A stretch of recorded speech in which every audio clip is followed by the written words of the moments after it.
আসসালামু আলাইকুম। আছেন আপনারা ভালোই? আজকে যাইতাছি সিলেট খেলার উদ্দেশ্যে একটি ফ্রেন্ডলি ম্যাচ।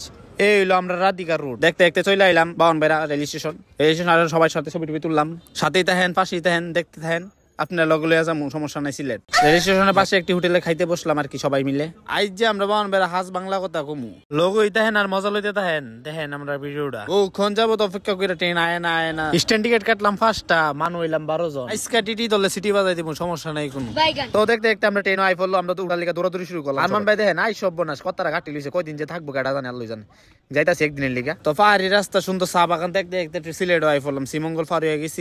নাইমে ওই আর দেরি করছি না, আই পড়ছি ডাইরেক্ট সুজা হেলা মাড়ো আয়। আর বেশি কোনো অপেক্ষা করছি না, সুজা দুই তলে দুই দিনে একটা ফাটা দিছি টস দনের লিগা। টসে কিন্তু আমরা জিতছি, জিতা ব্যাটিং এর সিদ্ধান্ত নিয়ে লইছি। তো সুন্দর মাঠ দেখে কি শৈলকার উষ আছে। ব্যাটিং ফায়া যখন তখন ব্যাটিং নামাই দিছি। মাঠও নাইমা আমাদের বাউন ভাইরা দামাল ছেলেরা হরুম দুরুম ফিটা শুরু করে দিছে। বল লয়ে গেছে মাঠের বাইরে, না মাঠ লয়ে গেছে বলের বাইরে। আমরার ভিডিওটা অতটুকুই রইলো। ভিডিও শেষ। খুদা হাফেজ। সোনার বাংলাদেশ। কার কাছে কেমন লাগছে আমরা ভিডিওটা আপনারা জানাবেন। আপনারা ভালো রেসপন্স চাইলে আমরা আরো সামনে এমন video Anam. Like comment share করে পাশে থাকবেন।